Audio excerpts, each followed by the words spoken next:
Louvado seja nosso Senhor Jesus Cristo, para sempre seja louvado. Bom dia, meu irmão, minha irmã. Aqui é o Padre Daniel, da Paróquia de Santana, em São Joaquim Antônio Carlos. Hoje é dia 10 de julho, segunda-feira. A igreja nos convida a meditarmos o Evangelho de São Mateus no capítulo 9, versículos de 18 a 26. Enquanto Jesus estava falando, um chefe aproximou-se e inclinou profundamente diante dele. Jesus era o homem que acolhia a todos, os ricos e pobres, santos e pecadores, da cidade e do campo. E nesse momento chega um chefe. Que chefe de quê? É uma autoridade, chefe das autoridades judaicas, uma autoridade importante.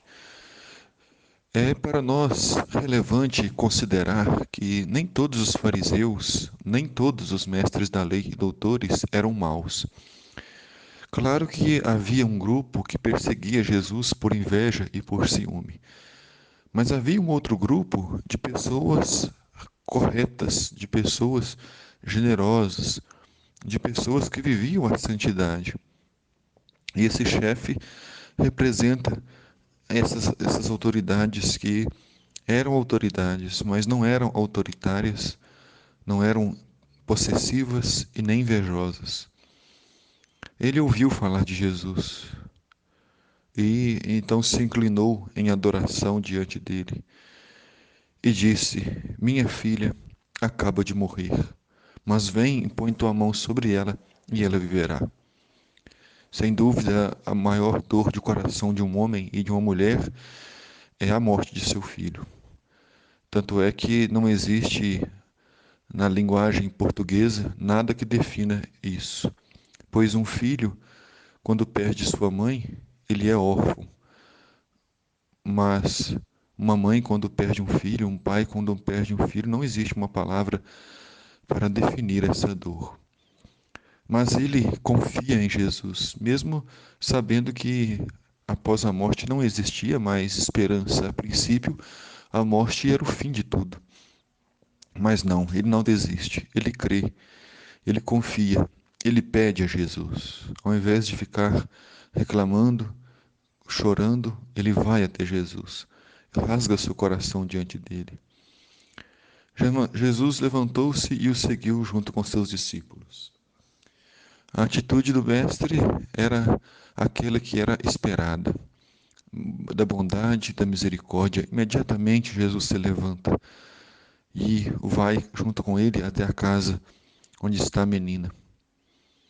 E nisto, uma mulher que sofria de hemorragia há 12 anos veio por trás dele e tocou a barra de seu manto.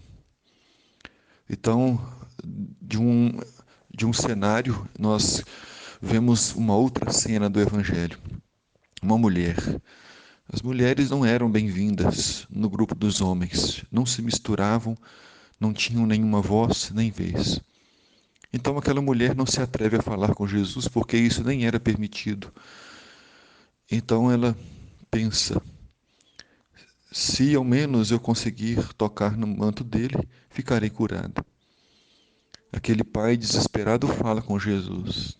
Esta mulher se considera indigna de falar com Jesus, mas pensa que pelo menos tocando no seu manto é o suficiente para que ela possa ser curada. Jesus voltou-se e, ao vê-la, disse: Coragem, filha, tua fé te salvou. Antes mesmo dela falar com Jesus e de tocar nele, Jesus tocou nela primeiro, com um olhar, com uma palavra, com sua misericórdia. A sua fé te salvou. Se ela ficasse de braços cruzados, não teria sido curada. Se ela não confiasse, não acreditasse, não teria sido curada. Mas confiou, acreditou e foi curada. 12 anos de sofrimento, 12 anos de dor, foi libertada num gesto. A mulher ficou curada a partir daquele momento. Agora nós voltamos à cena da menina que morreu, filha do chefe. Chegando à casa do chefe, Jesus viu os tocadores de flauta e as multidões alvoroçadas. A menina estava morta, o desespero tomou conta de todos. E geralmente a morte de uma criança comove mais. Até mesmo os corações de pedra e insensíveis acabam sofrendo com a morte de uma criança, pois aquela criança não viveu, aquela criança não experimentou as alegrias da vida. E então Jesus disse: Retirai-vos, porque a menina não morreu, mas ela está dormindo. Jesus tem confiança no Pai, sabe que veio trazer a salvação e a paz. A multidão começou a caçoar dele. A multidão não confia, não crê e não espera em Jesus. Quando a multidão foi afastada, Jesus entrou, tomou a menina pela mão e ela se levantou. Bastou um toque de Jesus e aquela menina voltou a viver. Foi ressuscitada pelo poder de Deus. E essa notícia espalhou-se por toda aquela região. Esse é o nosso Deus, que ressuscita os mortos, que cura os doentes, que restaura a nossa fé. Não pare onde você está.